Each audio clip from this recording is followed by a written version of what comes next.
Die son het laag oor Kaapstad se horison gehang terwyl Hendrik Viljoen sy tas in die agterbak van die taxi gelaai het. Na 6 maande in die buiteland, waar hy sy maatskappy se uitbreiding na Asië bestuur het, kon hy nie wag om huis toe te gaan nie. Die vliegtuigrit was uitputtend, maar die gedagte aan sy seun Rian se gesig was genoeg om sy moegheid weg te dryf. Na Bisopsout, asseblief, het hy vir die taxi-bestuurder gesê, terwyl hy sy das losmaak. Dit was 'n lang dag. Eerste keer in Kaapstad, meneer, het die taxi-bestuurder gevra, sy oë in die trispieël gefokus. Hendrik het glimlag. Nee, ek kom huis toe. Ek was 6 maande weg. Die taxi-bestuurder het gekniepoog. Die familie moet opgewonde wees om jou te sien. Kinders groei vinnig, jy weet. Hendrik se gedagtes het na Rian gedwaal. Sy seentjie was 7 jaar oud en in sy laaste video-oproep, 2 weke gelede, het hy vertel van sy nuwe skoolprojek oor dinosourusse. Rian was nog altyd 'n lewendige en nuuskierige kind. Hendrik kon nie wag om sy seun se entoesiasme in persoon te sien nie. Die taxi het deur die strate van Kaapstad geglip, verby die besige middestadssentrum en na die weelderige voorstede. Hendrik het sy foon uitgehaal en 'n boodskap aan sy vrou, Elanza, gestuur om haar te laat weet dat hy amper tuis was. Hy het besluit om sy terugkeer 'n verrassing vir Rian te maak. Elanza was nie sy seun se biologiese moeder nie. Hendrik se eerste vrou, Annika, het hulle verlaat toe Rian skaars 2 jaar oud was. Die egskeiding was pynlik, maar Hendrik het homself in sy werk begrawe en uiteindelik vir Elanza ontmoet by 'n liefdadigheidsfunksie. Sy was pragtig, gesofistikeerd en ambisieus, die perfekte vernoot vir 'n opkomende besigheidsman. Hulle was nou 3 jaar getroud, en hoewel Elanza nie altyd geweet het hoe om met Rian te verbind nie, het sy hard probeer. Ten minste, dit is wat Hendrik homself vertel het. Die taxi het voor die groot hek van hul huis tot stilstand gekom. Die 2-verdieping huis, met sy wye vensters en moderne argitektuur, het oor die heuwel uitgestrek met 'n asemrowende uitsig oor die stad en Tafelberg. Baie dankie, het Hendrik gesê, terwyl hy die bestuurder betaal en sy tas uit die agterbak haal. Hy het die sekuriteitskode ingetik en die hek het stadig oopgegaan. Hendrik het die tuinpad opgeloop, sy oë op soek na enige teken van Rian. Die huis was stil, wat ongewoon was. Gewoonlik kon hy Rian se lag of die klank van sy speelgoed hoor. Elanza. Rian. Ek is tuis, het hy geroep terwyl hy die voordeur oopmaak. Geen antwoord nie. Hy het sy tas in die ingangsportaal neergesit en deur die huis geloop. Die kombuis was onberispelik, sonder enige teken van onlangse gebruik. In die sitkamer was 'n stapel moedigitse netjies op die koffietafel uitgepak, langs 'n glasie halfgedrinkte wyn. Elanza was duidelik tuis, maar waar was Rian? Hendrik het na die trap geloop en opgeklim na sy seun se kamer. Die deur was toe, wat ongewoon was. Rian het altyd sy deur oopgelaat. Rian. Seun, is jy daar binne? Hendrik het saggies geklop. Na 'n oomblik het hy 'n sagte stem gehoor. Ja. Hendrik het die deur oopgemaak en sy hart het gebreek by wat hy gesien het. Rian het op sy bed gesit, sy knieë opgetrek teen sy bors, 'n boek in sy hande. Maar dit was nie die Rian wat Hendrik onthou het nie. Die seentjie was dunner, sy gesig bleek en sy oë sonder die lewendige vonkel wat altyd daar was. Papa, het Rian gefluister, asof hy nie seker was dat wat hy sien werklik was nie. Ja, dis ek, Rian. Hendrik het nader gestap, sy arms uitgestrek. Ek het vroeër huis toe gekom. Verrassing. Rian het nie opgestaan om hom te omhels nie. Hy het net na Hendrik gestaar, sy oë wyd en onseker. Is jy okay, seun, het Hendrik gevra, sy stemtoon versagte. Hy het op die rand van die bed gaan sit en na sy seun gekyk. Dit was toe dat hy die verandering werklik opgemerk het. Rian se wange was hol, sy skouers hang, en sy oë het donker kringe onder hulle gehad. Jy lyk anders. Jy was lank weg, het Rian eintlik gesê, sy stem skaars hoorbaar. Ek weet, maar nou is ek terug. Hendrik het sy hand uitgestrek om sy seun se hare te streel, maar Rian het effens teruggeleun, byna onbewustelik. Die gebaar het Hendrik diep getref. Waar is Elanza? Sy het 'n funksie. By die museum. Sy het gesê sy sal laat terug wees. En wie is by jou? Mevrou Bezuidenhout het my van skool afgebring en my middagete gegee. Sy het gesê sy kom môre weer. Hendrik het gevoel hoe sy maag draai. Mevrou Bezuidenhout was die huishulp wat 2 keer per week kom skoonmaak het. Sy was nie veronderstel om vir Rian te sorg nie. Het jy jou huiswerk gedoen? Het hy gevra, probeer om 'n normale gesprek te voer. Ja. Rian het die boek in sy hande opgetel. Meneer Botha het my gehelp. Hy woon langsaan. Hy is 'n onderwyser. Meneer Botha. Ons buurman. Hendrik het nog nooit van hierdie persoon gehoor nie. Wanneer help hy jou met jou huiswerk? Baie keer. Wanneer ek alleen is. Rian het sy skouers opgetrek, asof dit die normaalste ding in die wêreld was. Hy gee my ook soms kos. En hy het 'n hond, Mats. Ek mag met hom speel. Hendrik het stil geword, probeer om die inligting te verwerk. Rian, is jy dikwels alleen? Die seentjie het nie geantwoord nie, maar sy oë het alles gesê wat Hendrik nodig gehad het om te weet. Kom, het Hendrik gesê, sy stem sag maar ferm. Kom ons gaan kombuis toe en maak vir ons iets lekkers om te eet. Dan kan jy my alles vertel wat gebeur het terwyl ek weg was. Rian het stadig van die bed afgeklim, maar sy bewegings was versigtig, byna wantrouig. Hendrik het opgelet dat sy seun se klere aan hom hang, asof hulle 'n grootte te groot was. Terwyl hulle die trappe afgeklim het Rian stil gebly, sy hand liggies op die reëling.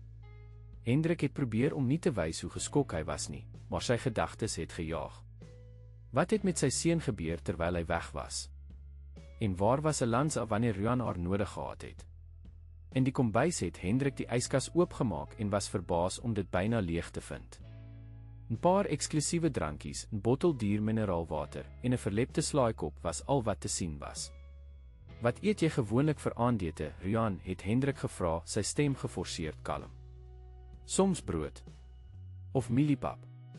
Soms gee meneer Botha vir my kos. Rian se stem was monotoon, sonder emosie. Hendrik het sy vuis gebal, maar homself gekalmeer. Reg, dan bestel ons pizza.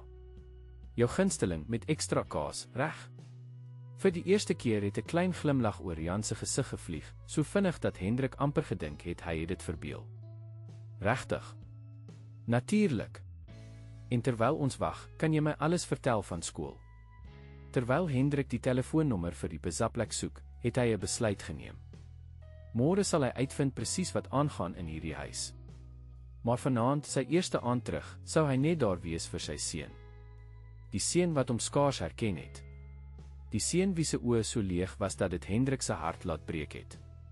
Die pizza het gekom en terwyl hulle geëet het Rian stadig begin ontdooi, byna soos 'n kleintjie wat in die son sit na 'n lang winter. Hendrik het besef dat dit 'n langer, moeiliker pad sou wees as wat hy verwag het. Maar hy was vasbeslote om sy seun terug te kry. Die lewendige, gelukkige seentjie wat hy onthou het voordat hy vertrek het. Die volgende oggend het Hendrik vroeër as gewoonlik wakker geword. Hy het 'n oomblik lank na die plafon gestaar, die vorige aand se gebeure in sy gedagtes. Elanza het eers na middernag huis toe gekom, ruikend na dierparfuum en champagne.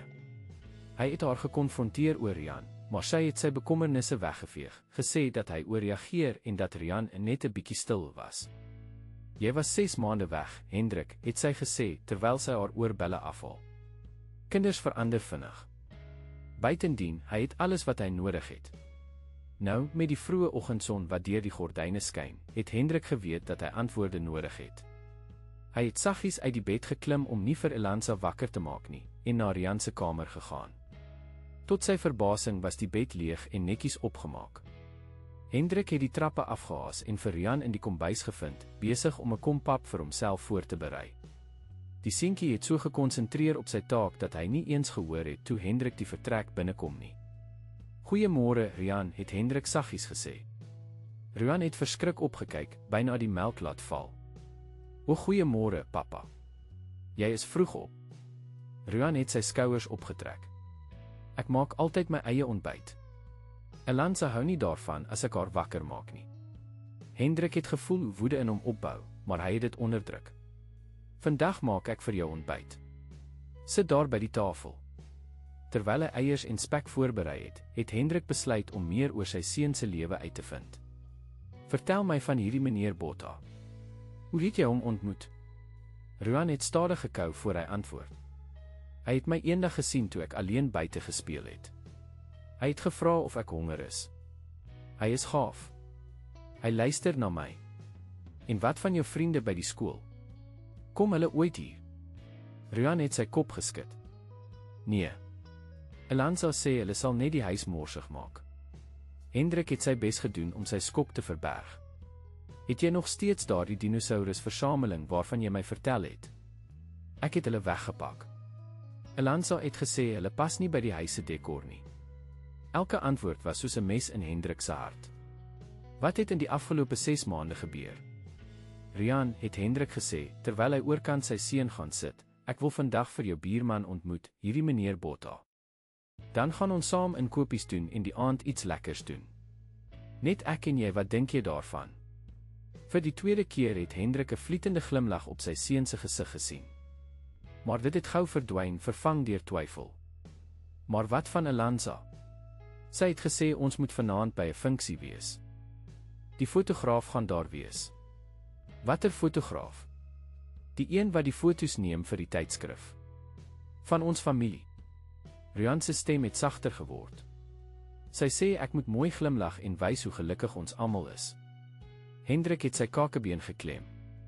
So, sy vrou was besig om hulle as die perfekte familie uit te beeld, terwyl sy sy seun emosioneel verwaarloos het. Na ontbyt het Hendrik vir Rian na skool geneem, 'n ervaring wat hom verder ontstel het. Die onderwyseres, mevrou Joubert, se oë het wyd geword toe sy Hendrik sien. Meneer Viljoen, ons het gedink hy is nog oor see. Ek het vroeër teruggekom, het Hendrik verduidelik. Ek wil graag hoor hoe Rian in die klas doen. Mevrou Joubert se uitdrukking het ernstig geword. Kan ons in my kantoor praat? Eers toe Rian veilig in die klaskamer was, het die onderwyseres gepraat. Meneer Viljoen, ek is bekommerd oor Rian. Sy werkvermoë het dramaties afgeneem die afgelope maande. Hy is teruggetrokke, praat selde met ander kinders, en ek het opgemerk dat hy soms sonder 'n ordentlike middagete skool toe kom. Wat? Hendrik was geskok. My vrou het gesê alles is in orde. Mevrou Viljoen het nie die afgelope 3 ouer onderwyser vergaderings bygewoon nie. Wanneer ons bel, sê sy altyd sy is te besig. Dit was meneer Botha, die buurman, wat namens Rian gekom het. Ek verstaan nie. Ek het elke week met Elanza gepraat terwyl ek weg was. Sy het nooit enigiets hiervan genoem nie. Mevrou Joubert se gesig was simpatiek. Kinders is soms goed daarin om dinge weg te steek, en volwassenes is soms goed daarin om nie te sien wat reg voor hulle is nie. Die res van die oggend het Hendrik deurgebring deur dokumente na te gaan en oproepe te maak. Hy het verskeie boodskappe van Elanza geïgnoreer, sy gedagtes te vol vir 'n konfrontasie. Teen die middaguur het hy voor die huis van meneer Botha gestaan, beskeie, maar netjies sy huis langs hul weelderige woning. Die man wat die deur oopgemaak het, was in sy vroeë 40's, met vriendelike oë agter 'n bril. Kan ek help? Ek is Hendrik Viljoen, Rian se vader. Ek verstaan u het my seun gehelp terwyl ek weg was. Meneer Botha, Jannie, soos hy homself voorgestel het geglimlag, maar daar was 'n waksame kyk in sy oë. Kom in, asseblief. Ek het gewonder wanneer ons sou ontmoet. In die sitkamer, netjies, maar vol boeke en 'n groot hond wat rustig in die hoek geslaap het Jannie vir Hendrik koffie aangebied. Rian is 'n buitengewone seun, het hy gesê. Baie slim, baie sensitief. Vertel my asseblief wat aangaan, het Hendrik gevra. Ek het gister teruggekom en my seun is skaars herkenbaar. Jannie het diep asem gehaal. Ek is 'n hoërskoolonderwyser. Ek het ongeveer 3 maande gelede opgemerk dat Rian dikwels alleen buite sit, selfs in die reën. Toe ek hom vra waar sy ouers is, het hy gesê sy ma is by 'n funksie en sy pa is ver weg. Ek was in Singapore vir sake, het Hendrik verduidelik, skaam oor hoe dit geklink het. Ek het hom uitgenooi om binne te kom toe dit begin reën. Hy was soos 'n uitgehongerde kind, nie vir kos nie, maar vir aandag. Hy het met my hond gespeel en gepraat oor alles wat hy geleer het. Daarna het hy amper elke dag kom kuier. Soms het hy net gesit en lees, ander kere het hy my gehelp om in die tuin te werk. Het hy ooit gepraat oor wat by die huis gebeur? Jannie het versigtig gekyk. Hy het eendag gesê, niemand merk op dat ek daar is nie. Dit het my hart gebreek, meneer Viljoen. Hendrik het sy gesig in sy hande begrawe. Ek verstaan nie. Elanza was veronderstel om na hom om te sien. Volgens wat ek kan aflei, is die vrou besig met haar eie prioriteite. Rian het my vertel sy is dikwels by partytjies, vergaderings en fotosessies. Daar is altyd 'n skoonmaker of kinderoppasser, maar hulle verander voortdurend. Ek kan nie glo ek het dit nie raak gesien nie. Mag ek vra, meneer Viljoen, het u enige idee hoeveel keer Rian in die afgelope 6 maande by die dokter was? Hendrik het opgekyk, verward. Nee, hoekom? 3 keer vir maagprobleme. 2 keer vir nagmerrie so erg dat hy nie kon slaap nie. 1 keer omdat hy in die skool flou geval het. Jannie se stem was kalm, maar daar was staal daarin. Ek het hom geneem. Elke keer. Hendrik het gevoel of die grond onder hom wegsak. Ek weet nie wat om te sê nie. Sê niks aan my nie. Doen iets vir jou seun. Ek sien hoe die lig in sy oë verdwyn het. Hy het jou nodig. Toe Hendrik uiteindelik opgestaan het om te gaan, het hy Jannie se hand styf vasgehou. Dankie. Dankie dat jy daar was toe ek nie was nie.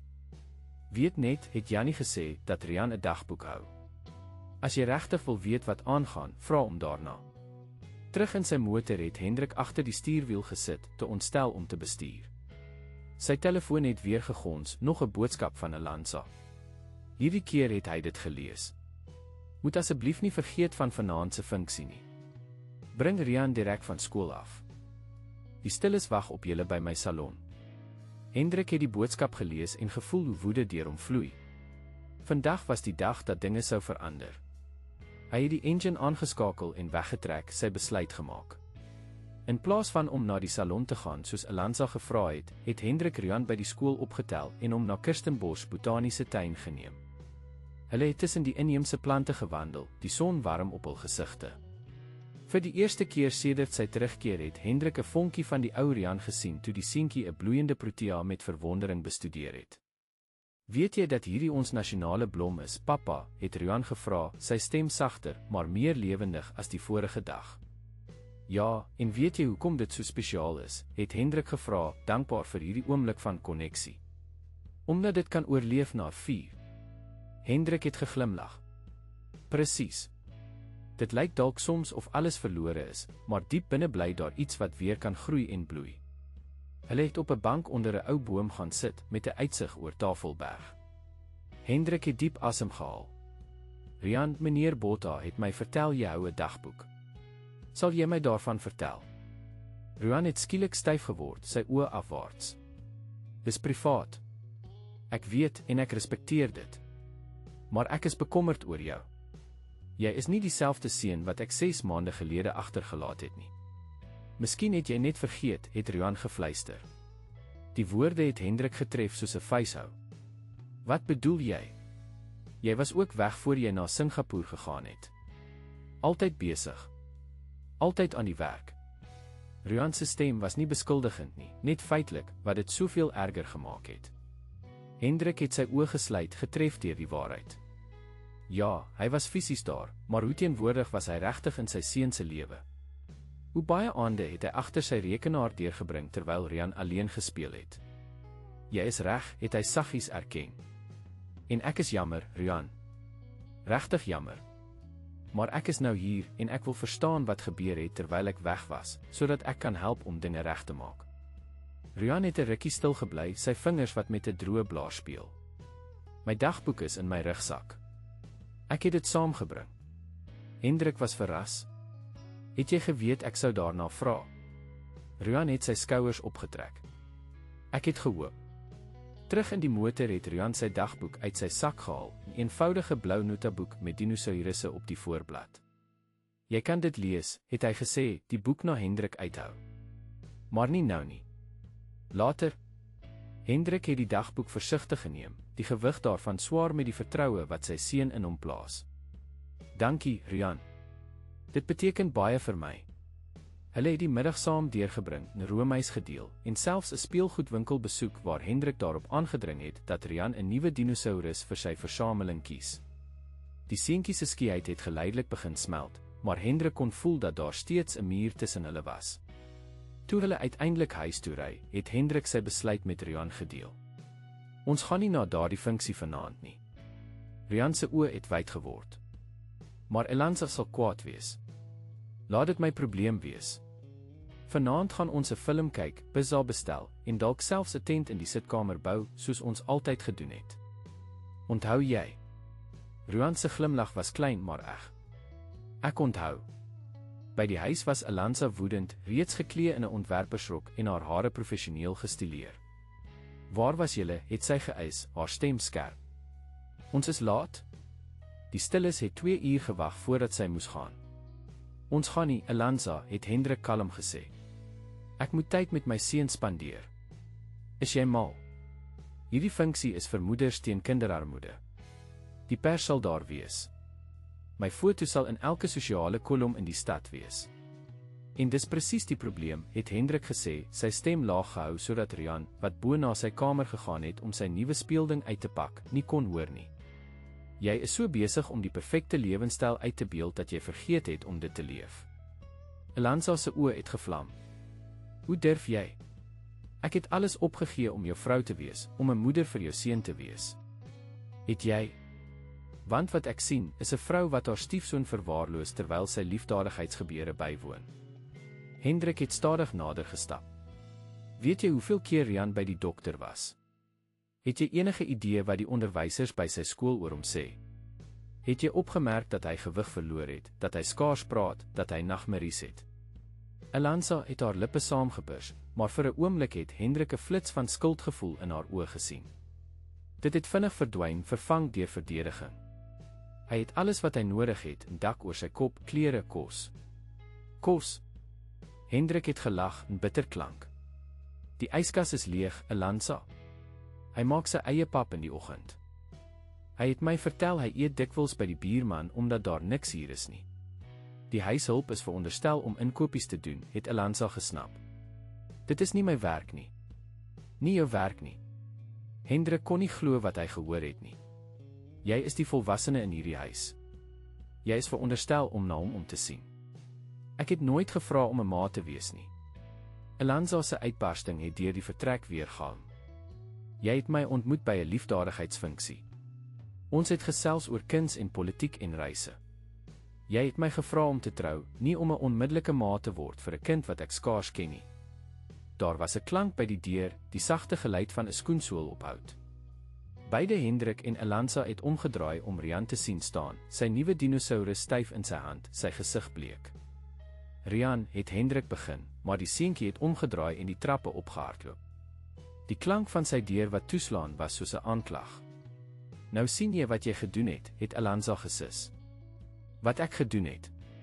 Hendrik kon nie glo wat hy gehoor het nie. Jy is die een wat sopas geskree het dat jy nooit 'n ma wou wees nie.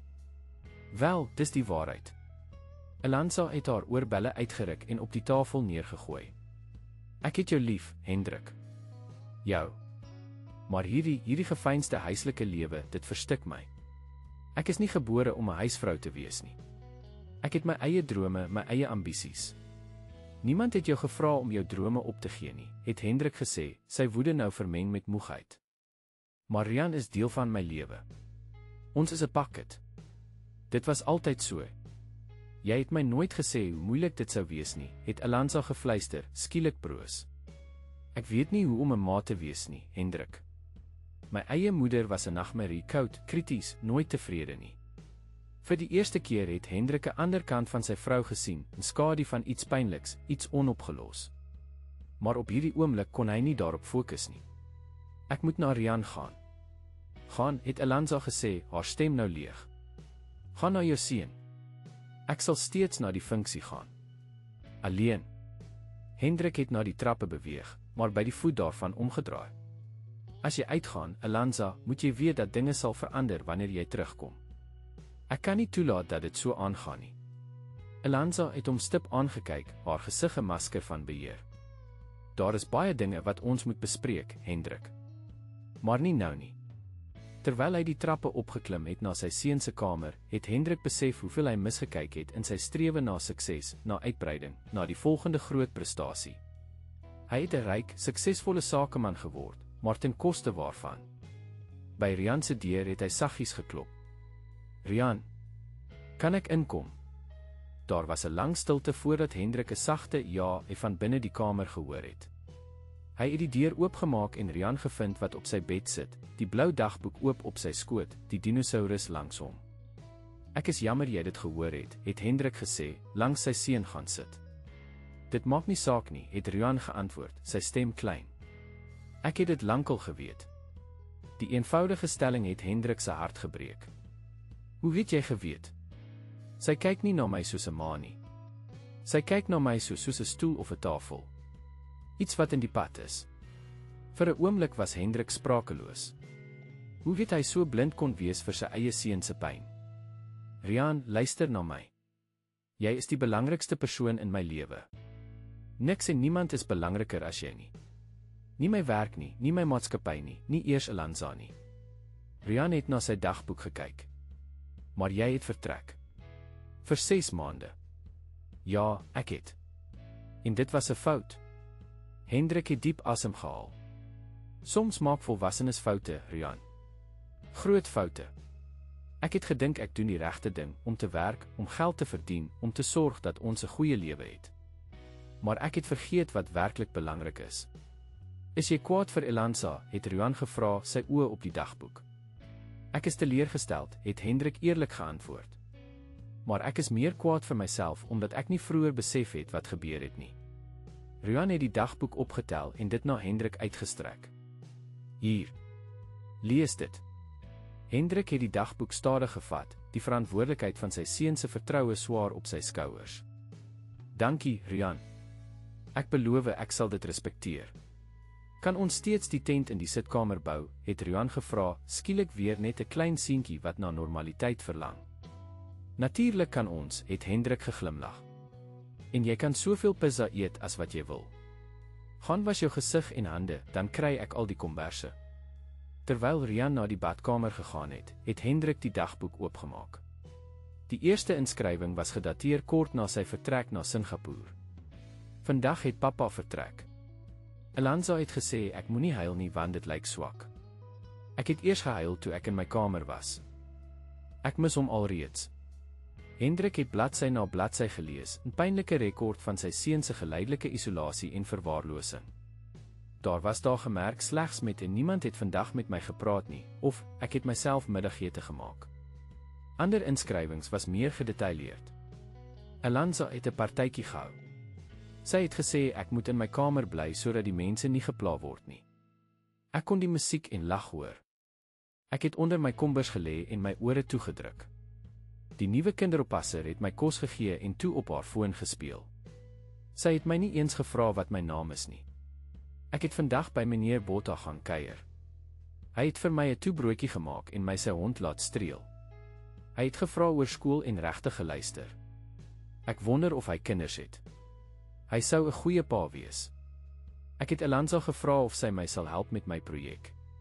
Sy het gesê sy is besig en dat sy nie weet hoe dinosourusse werk nie. Ek het dit self gedoen, maar dit lyk nie reg nie. Ek het vandag weer die nagmerrie gehad. Die een waar ek verdwyn en niemand soek na my nie. Hendrik moes die boek sluit, sy oë brand met ongestorte trane. Hy het diep asem gehaal, homself herinner dat hy nou hier was en dinge kon regmaak. Hy het die dagboek versigtig op die bedkassie neergesit en na die sitkamer gegaan, sy gedagtes in chaos, maar sy besluit meer vas as ooit tevore. Die aand was 'n klein wonderwerk.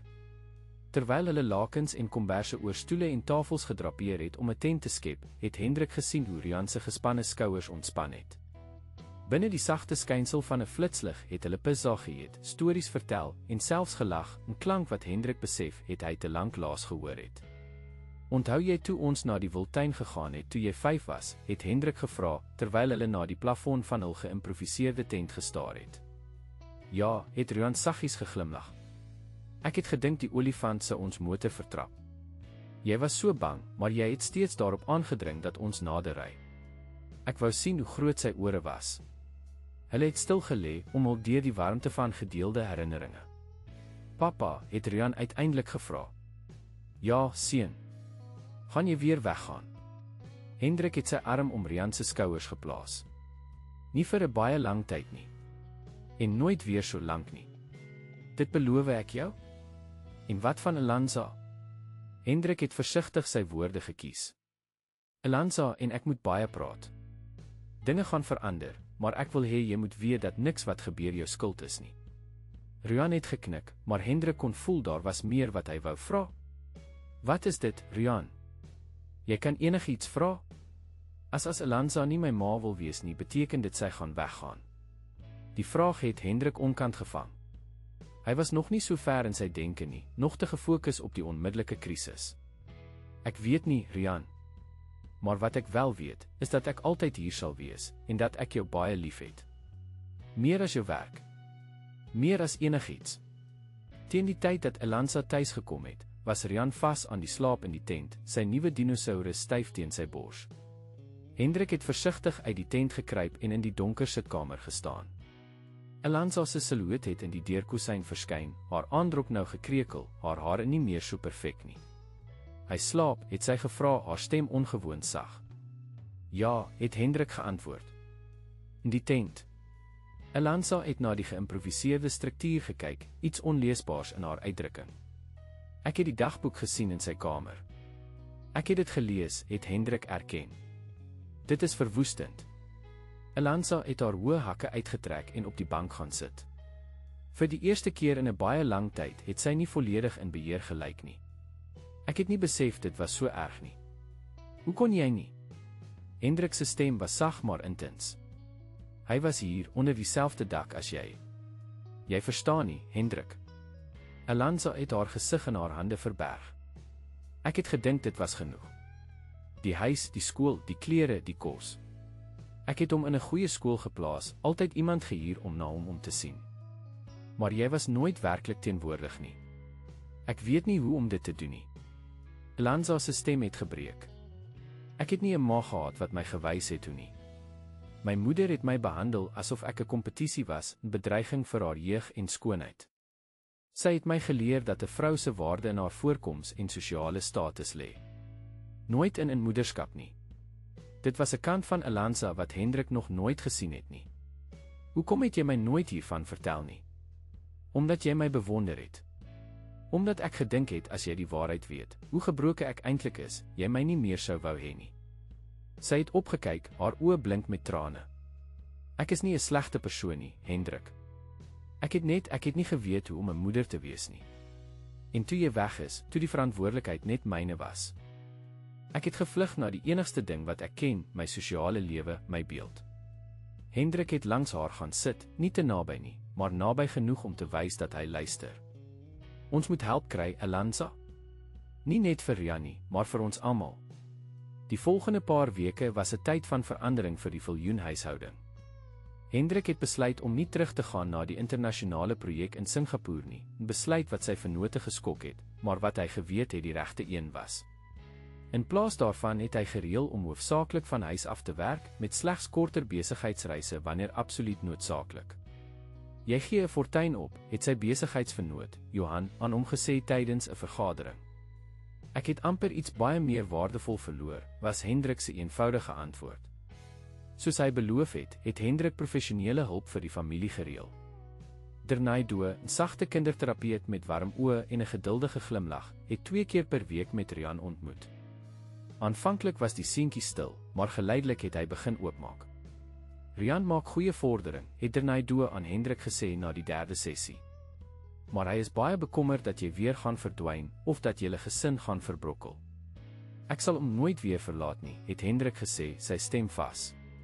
Dit is nie genoeg om dit net te sê nie, meneer Viljoen.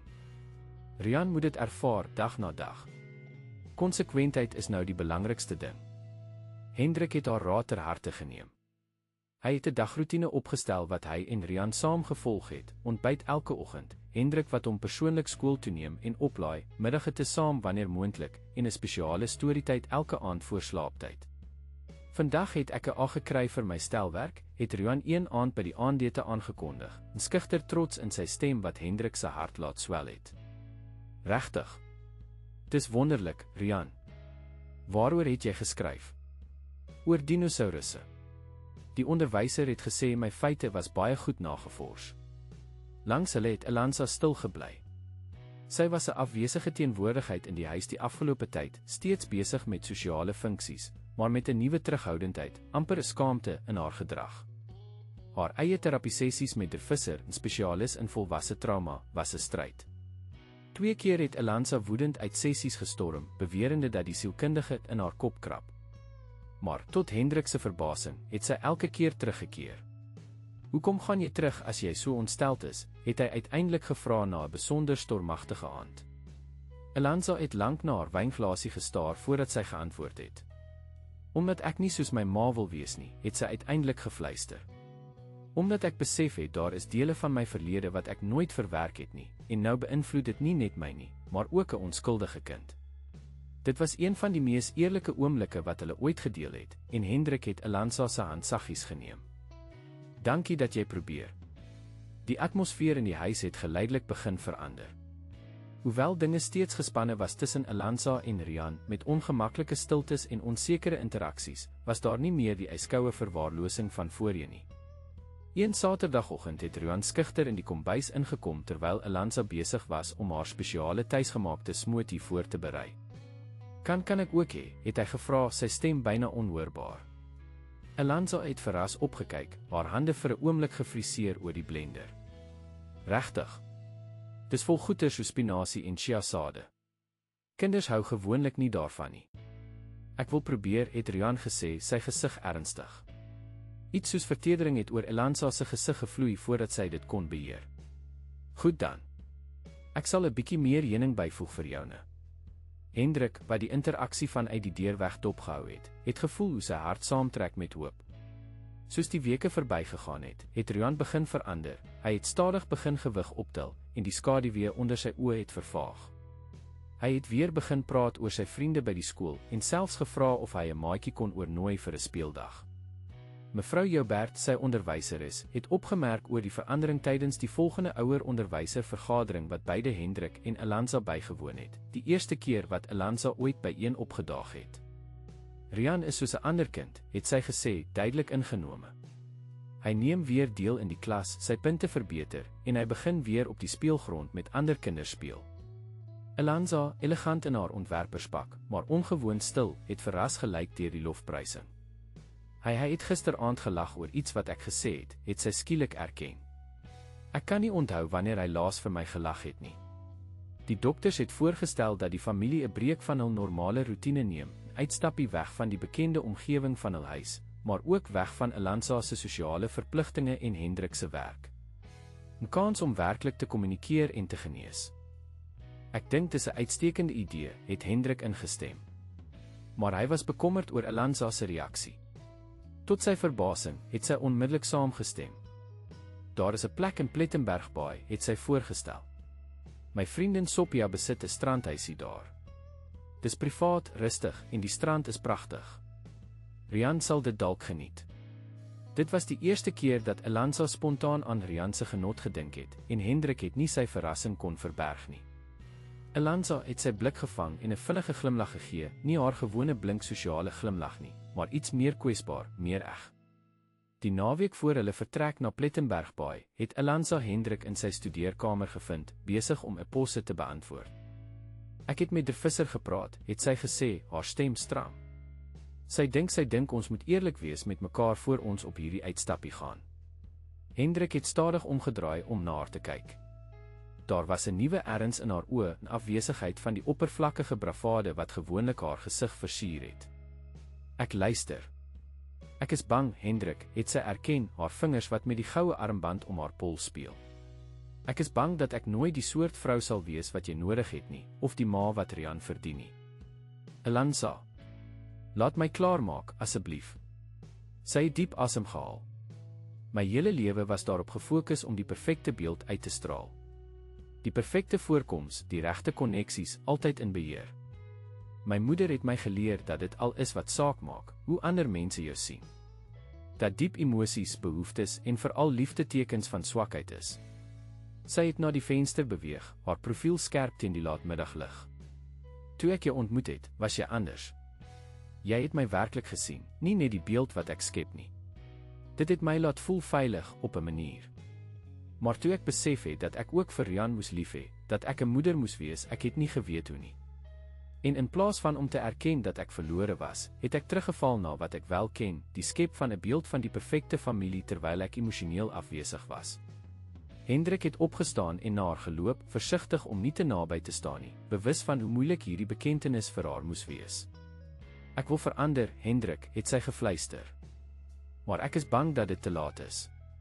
Dat ek Rian te veel seer gemaak het. Dat jy my nooit sal kan vergewe nie. Dit is nie te laat nie, het Hendrik geantwoord. Maar dit gaan tyd neem, en dit gaan moeilik wees. Vir ons almal. Elanza het na hom gedraai, trane wat stil oor haar wange loop. Ek weet. Maar ek wil probeer as jy my nog 'n kans sal gee. Hendrik kon die opregtheid in haar oë sien, en vir die eerste keer in maande, het hy 'n vonk van hoop gevoel vir hul gesin se toekoms. Kom ons begin by Plettenbergbaai, het hy gesê, sy hand wat aarzelend uitreik na hare. Een stap op 'n slag. Die strandhuisie in Plettenbergbaai was meer intiem as wat Hendrik verwag het. In plaas van die weelderige vakansiehuis wat hy geantisipeer het, was dit 'n gesellige, rustieke kothuis met 'n goed gebruikte kombuis, eenvoudige meubels en 'n groot dek wat uitkyk oor die oseaan. Dis nie heeltemal soos wat Sophia dit beskryf het nie, het Elanza half verontskuldigend gesê terwyl hulle hul bagasie ingedraai het. Dis perfek, het Hendrik geantwoord, verras deur hoe opreg hy dit bedoel het. Die eenvoudiger omgewing sou hulle dwing om op mekaar te fokus eerder as op leksede. Rian se oë het wyd gerek toe hy die see deur die vensters gesien het. Kan ons na die strand toe gaan? Nou dadelik. Sy entoesiasme was aansteeklik. Binne minute was hulle almal besig om hulle swemklere aan te trek. Op die strand het Rian versigtig na die water gestap, aangetrokke, maar ook 'n bietjie bang vir die branders. Kom, ek wys jou hoe, het Hendrik gesê, sy seun se hand in syne. Saam het hulle die branders aangedurf, Rian se skril gelag elke keer wat 'n golf oor hulle spoel. Vanaf die strand het Elanza hulle dopgehou, haar sonbril wat haar oë verberg. Maar Hendrik kon die spanning in haar liggaam sien toe sy alleen agtergebly het, duidelik onseker oor haar plek in die prentjie. Rian, hoekom vra jy nie vir Elanza om by ons aan te sluit nie, het Hendrik saggies voorgestel. Die seentjie het huiwerig na sy stiefmoeder gekyk, sy gesig skielik ernstig. Maar na 'n oomblik het hy uit die water gestap en na haar geloop. Hendrik kon nie hoor wat gesê is nie, maar hy het gesien hoe Elanza haar sonbril afhaal en vir Rian knik. Saam het hulle na die water gestap, Elanza wat haar rok op die sand laat val om haar swemklere te onthul. Haar bewegings was styf, onnatuurlik, maar sy het haar bes probeer om Rian se hand te neem toe hy dit aangebied het. Daardie eerste dag was soos 'n dun laag ys oor 'n diep meer, pragtig, maar broos met donker dieptes daaronder. Hulle het strandkas gebou, skulpe versamel en later in die aand saamgebraai op die dek. Die gesprek was geforseerd met lang stiltes, maar sonder die ysterkoue atmosfeer wat so lank oor hulle huis gehang het. Teen slaaptyd was Rian uitgeput, sy wange rooi van die son en wind. Hendrik het langs sy bed gesit en die storie van die Griffalooi gelees, 'n gunsteling vanaf Rian se kleutertyd. Papa, het Rian gevra toe Hendrik die boek toemaak, dink jy Elanza haat my steeds? Die vraag het Hendrik onkant betrap. Sy het jou nooit gehaat nie, Rian. Maar sy wou nie my ma wees nie. Ek het haar gehoor sê so. Hendrik het besef dat eerlikheid nou noodsaaklik was. Dis nie so eenvoudig nie, Rian. Elanza het nie geweet hoe om 'n ma te wees nie, omdat haar eie ma haar nie gewys het hoe nie. Dis soos om iemand te vra om 'n fiets te ry as hulle nog nooit een gesien het nie. Rian het dit oordink, sy gesig ernstig. Maar mense kan leer om fiets te ry, selfs as hulle groot is. Presies, het Hendrik geglimlag, verras deur sy seun se insig. En ek dink dis wat Elanza probeer doen.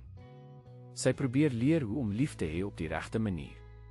Is dit hoekom sy met ons in die water gekom het vandag, al het sy gesê sy hou nie van swem nie? Ek dink so, ja. Rian was stil vir 'n oomblik. Ek wil hê sy moet gelukkig wees. Hendrik het sy seun se haar saggies gestryk, sy hart vol by die seentjie se opmerklike vermoë tot empatie selfs na alles wat gebeur het. Ek weet, en ek dink sy wil ook hê dat jy gelukkig moet wees. Ons almal probeer nog uitwerk hoe om dit reg te kry. Die volgende oggend het Elanza Hendrik verras deur vroeg op te staan en ontbyt voor te berei, niks besonders nie, net roosterbrood en eiers, maar die gebaar self was betekenisvol. Rian het aarzelend aan tafel gaan sit, sy oë wyd toe Elanza 'n bord voor hom neersit. Ek weet nie of jy nog steeds van stroop op jou roosterbrood hou nie, het sy gesê, 'n bottel arenstroop half uitgestrek. Ja, het Rian geantwoord, duidelik verbaas dat sy dit geweet het. 'n Klein glimlag het oor Elanza se gesig gevlieg. Ek het opgelet. Lank gelede. Die erkenning dat sy wel iets van hom opgelet het, selfs al was dit iets kleins, het iets in die lig verander. Na ontbyt het Elanza 'n verrassende voorstel gemaak. Daar is 'n roete deur die Robberg Natuurreservaat, het sy gesê, terwyl sy die kombuis aan die kant maak. Dis pragtig, en daar is 'n poel waar seeleeu's swem. Sou jy dit graag wil sien, Rian? Die uitnodiging was direk aan Rian gerig, en sowel hy as Hendrik was verras deur die onverwagse inisiatief. Ja, asseblief, het Rian geantwoord, sy oë skielik lewendig. Die dag by Robberg was 'n openbaring. Terwyl hulle die steil paadjie opgeklim het, met asemrowende uitsigte oor die oseaan, het Elanza 'n kant van haarself gewys wat Hendrik selde gesien het, iemand wat die natuur ken en waardeer, wat uitgewys het na voëls en plante, en wat selfs 'n speletjie met Rian bedink het om te raai watter diere die spore in die sand gemaak het. Hoe weet jy al hierdie goed, het Hendrik uiteindelik gevra toe Rian vooruit gehardloop het om 'n klipstapel te ondersoek. Elanza het 'n oomblik stil gebly, asof sy besluit of sy die waarheid wil deel. My pa, het sy uiteindelik gesê, voor hy siek geword het. Hy het my hierna toe gebring toe ek 'n kind was. Ons het elke vakansie hierheen gekom. Hendrik het skielik besef hoe min hy eintlik van Elanza se kinderjare wist. Sy het amper nooit daaroor gepraat nie. Jy het nooit vertel van hierdie plek nie. Dis kompleks. Sy het na die horison gekyk. Na my pa se vertrek, het my ma al die herinneringe aan hom probeer uitwis. Sy het gesê ons moet vorentoe kyk, nie terug nie. Sy het al die foto's weggegooi, geweier om na plekke te gaan wat ons as 'n gesin besoek het. Dis hoekom jy nooit na Rian se skoolkonsert gekom het nie, het Hendrik skielik begryp. Of sy sportdag. Elanza het geknik, trane wat sy vinnig weggevee het. Ek het nie geweet hoe om dit te hanteer nie. Elke keer as ek so 'n familiedinge moes doen, het dit my herinner aan wat ek verloor het, aan wat my ma van my weggeneem het. So ek het gedoen wat sy my geleer het, ek het dit vir my daarvan weggehardloop. Hulle het 'n paar tree in stilte gestap voordat Elanza weer gepraat het. Maar die visser het my laat sien dat ek dieselfde patroon herhaal. Dat ek vir Rian doen wat my ma aan my gedoen het, om beroof van herinneringe van verbintenis. By die seeleeupoel later die dag, het Rian met absolute verwondering gekyk na die speelse diere wat in die water duik en draai. Elanza het langs hom gekniel op sy ooghoogte en saggies geglimlag toe hy na haar gedraai het om sy opwinding te deel. Hulle lyk soos honde wat swem, het sy gesê, en Rian het gelag, 'n egte, onbeheerste lagby wat Elanza se oë laat verhelder het. Terug by die strandhuisie daardie aand, het Elanza gevra of sy Rian kon help met sy slaaptydroetine, 'n versoek wat beide Hendrik en Rian verras het. Hendrik het hulle spasie gegee, en vanuit die kombuis kon hy die sagte gemompel van stemme hoor, Elanza se onseker, maar sagter as wat hy dit ooit gehoor het, en Rian se aanvanklik stil, maar geleidelik meer ontspanne. Toe sy uiteindelik uit die kamer gekom het, het Elanza se gesig 'n komplekse mengsel van emosies vertoon, vrees, hoop en 'n soort verligte verwondering. Hy het my gevra om môre weer 'n storie te lees, het sy gefluister, asof sy bang was om die oomblik te verbreek. Hy het gesê ek het 'n goeie storiestem. Het Hendrik gevra, werklik nuuskierig. Ek het hom vertel van toe my pa my stories voorgelees het. Hoe hy elke karakter 'n ander stem gegee het. Sy het haar lippe saamgepers. Dit was die eerste keer dat ek met enigiemand oor my pa gepraat het en ek weet nie hoe lank nie. Hulle het langs mekaar op die dek gesit, die naggeluide van die see en insekte wat hulle omring. Daar was steeds 'n afstand tussen hulle, maar dit was nie meer 'n onoorbrugbare kloof nie. Dink jy ons kan dit regkry, Hendrik, het Elanza uiteindelik gevra, haar oë op die donker horison. Om 'n regte familie te wees. Hendrik het haar hand geneem, versigtig, asof dit iets baie broos was. Ek dink ons is reeds besig om te leer hoe.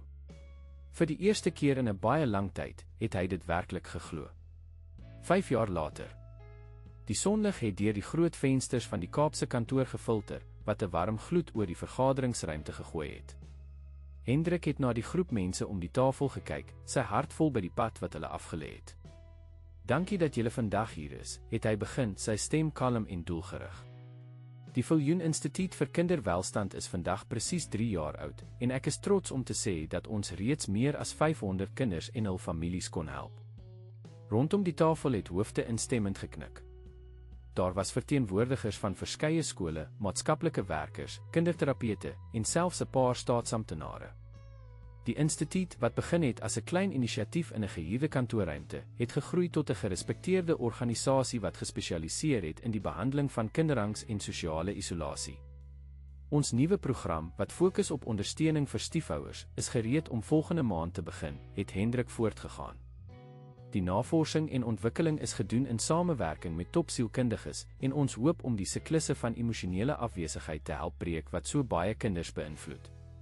Dit was 'n projek naby aan sy hart. Die pad na genesing vir sy eie gesin was nie reguit of maklik nie.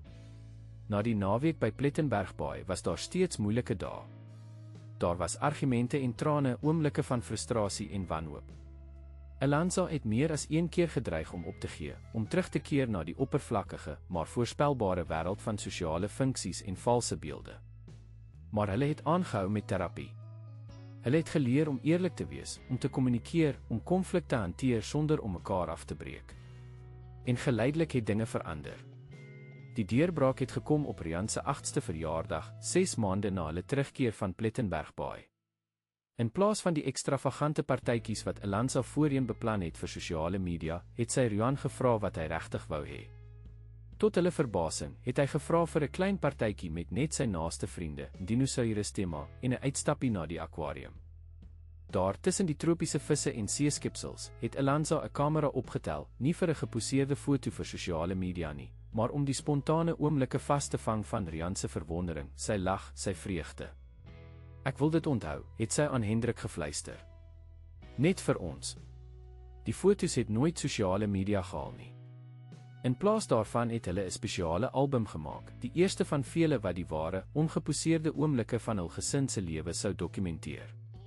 Hierdie vergadering is amper klaar, het Hendrik voortgegaan, terug in die hede, maar voor ons afsluit, wil ek julle graag voorstel aan ons nuwe hoof van navorsing, wat die studie oor kinders en veerkragtigheid lei.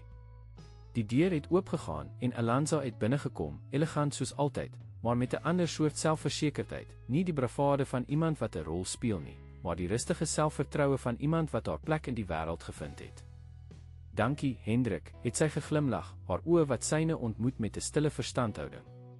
Soos julle weet, het ons die afgelope jaar data versamel oor hoe kinders veerkragtigheid ontwikkel na traumatiese ervarings. Wat ons bevind het, is merkwaardig. Terwyl Elanza haar aanbieding gedoen het, kon Hendrik nie help om te dink aan die reis wat hulle afgelê het nie. Na daardie deurslaggewende naweek in Plettenbergbaai het Elanza begin om haar sosiale agenda drasties te verminder. In plaas daarvan het sy teruggekeer na universiteit om kinderontwikkeling te studeer, gedryf deur 'n begeerte om te verstaan wat sy gemis het en om ander soos sy te help. Dit was 'n moeilike transisie. Haar vorige vriendekring het gou belangstelling verloor toe sy nie meer die gesellin vir elke funksie was nie. Maar geleidelik het sy nuwe verhoudings gebou, betekenisvolle, egte koneksies met mense wat haar waardeer het vir haar insig en intelligensie, nie net haar sosiale status nie. En dan was daar haar verhouding met Rian. Dit het nie oornag verander nie. Elanza was nie skielik 'n volmaakte moeder geword nie, en Rian het tyd nodig gehad om haar te vertrou. Maar sy het geleer om te luister, om teenwoordig te wees, om die klein oomblikke te waardeer wat gesamentlike verhouding bou. Hulle het nuwe tradisies begin, sondaggaande wanneer hulle saam kos maak, maandelikse uitstappies na Robberg, en 'n spesiale leestyd wat Elanza en Rian gedeel het, wat stadig ontwikkel het van kinderboeke na wetenskaplike artikels soos Rian groter geword het en sy belangstellings ontwikkel het. En dit bring my by ons laaste aankondiging vir vandag, het Elanza afgesluit, Hendrik se aandag terug na die hede gebring. Ek is trots om aan te kondig dat ons jeuggraadgewer hierdie jaar sal wees niemand anders as Rian Viljoen, wat pas sy eerste jaar as sielkunde student voltooi het, en wat 'n waardevolle perspektief bring as iemand wat self deur angs en isolasie geworstel het as kind. Die deur het weer oopgegaan en Rian het binnegekom, nou 12, groter, meer selfversekerd, maar steeds met dieselfde helder, deurdringende oë. Hy het aan die groep geglimlag, toe na sy pa geloer met 'n klein kniepoog wat net vir hulle was. Dankie, Elanza, het hy gesê, die naam wat hy steeds vir haar gebruik het, hoewel die toon nou warm was, vol respek en 'n diepe affeksie. Ek is opgewonde om by die span aan te sluit. Soos baie van julle weet, is my reis deel van die rede waarom hierdie instituut bestaan.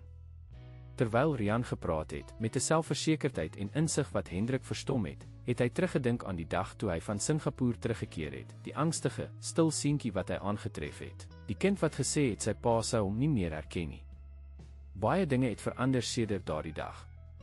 Hendrik se maatskappy was steeds suksesvol, maar hy het dit herstruktureer om minder van sy tyd te verg. Die groot huis in Bishopshout was verkoop, vervang deur 'n kleiner, maar meer gesellige plek nader aan die see. Materiële dinge wat eens so belangrik gelyk het, het hul greep verloor. Na die vergadering het die 3 van hulle saam uitgestap, nou 'n span in meer as een opsig. Pa, ek het daardie nuwe artikel vir jou om te lees, het Rian gesê terwyl hulle na die parkeerterrein geloop het. Dis oor hoe trauma in die kinderjare fisiese veranderinge in die brein kan veroorsaak, maar hoe hierdie veranderinge omgekeer kan word met die regte ondersteuning. Stuur dit aan, het Hendrik geglimlag. Ek sal dit vanaand lees. As jy dit klaar het, stuur dit asseblief aan vir my, het Elanza bygevoeg. Ek dink dit kan baie help met my studie oor veerkragtigheid. Natuurlik, het Rian geantwoord, sy gemak met beide van hulle duidelik. Later daardie aand, toe Rian al gaan slaap het in voorbereiding vir sy vroeë klas die volgende dag, het Hendrik en Elanza op die balkon gesit wat uitkyk oor die see, 'n glas wyn gedeel in die sagte aandlig. Ek kon nooit droom ons sou hier wees nie, het Elanza saggies gesê, haar kop wat teen sy skouer is. Daardie dag toe jy teruggekom het van Singapore, toe jy my gekonfronteer het oor hoe ek Rian behandel het, ek was seker ons huwelik was verby. Ek ook, het Hendrik eerlik erken. Wat het jou laat besluit om aan te hou probeer? Hendrik het 'n oomblik nagedink. Dit was iets wat Rian gesê het in die tent daardie aand. Hy het gevra of jy sou weggaan, en toe hy dit gevra het, kon ek sien ten spyte van alles, het hy nie gewou dat jy gaan nie. Hy wou nog steeds 'n gesin hê, moeder. En dan was daar iets in jou oë toe jy terugkom van daardie funksie. 'n Ware emosie, nie die masker wat jy gewoonlik dra nie. Elanza het sy hand gevat, haar vingers wat met sy verweef. Dankie dat jy nie opgegee het nie. Dankie dat jy besluit het om te bly en te veg vir iets wat jou bang gemaak het, het hy geantwoord. Dit het moed gekos. Hulle het in 'n gemaklike stilte gesit, luisterend na die klank van die branders. Hul huwelik was nie perfek nie, geen verhouding is nie, maar dit was eg, gebou op 'n fondament van respek, eerlike kommunikasie en 'n gedeelde toewyding aan die seun wie se pyn hulle aanvanklik saamgebring het. Rian was ook nie sonder sy uitdagings nie. Daar was jare van terapie, nagmerries wat geleidelik minder geword het, maar nooit heeltemal verdwyn het nie, en oomblikke van twyfel en vrees. Maar hy het gegroei in 'n deurdagte jong man met 'n spesiale sensitiwiteit vir ander se pyn en 'n passie om te help. Sy keuse om sielkunde te studeer het niemand verras nie. Sy begeerte om ander kinders te help wat deur soortgelyke omstandighede as hy gegaan het, was iets wat beide Hendrik en Elanza verstaan en aangemoedig het. Dink jy ons het dit reg gekry, het Elanza gevra. Rian te help om heel te word. Hendrik het gedink aan sy seun se glimlag vroeër die dag, die selfvertroue in sy stem, die manier waarop hy sy pyn gebruik het as 'n instrument om ander te verstaan eerder as 'n wond wat nooit genees nie. Ek dink ons is almal besig om heel te word, het hy saggies geantwoord. Elke dag 'n bietjie meer. Die see het aanhou ryk, die wind het saggies deur die palmbome gefluister, en in die kalm, stille nag het 'n gesin wat amper verbrokkel het, die vrug gepluk van hul keuse om te bly, om te werk, om lief te hê, nie perfek nie, maar met 'n opregte hart. Dit was al wat regtig saak gemaak het. Fim da hysteria. Gyridos ouvintes esperamos que a hysteria de Hendrik, Rian e Elanza tenha tocado vossos coras. Para continuar esta viagem emocional, preparamos uma playlist especial com histerias igualmente cativantes. Encontre a aqui clicando em sua esquerda. Se gostou desta hysteria, nos esqueça de subscrever o nosso canal e deixar gostou no vídeo. Todos os dias trazemos histerias nicas que exploram a complexidade da vida. No perca os nossos próximos conteúdos. Esperamos pelos vossos comentários.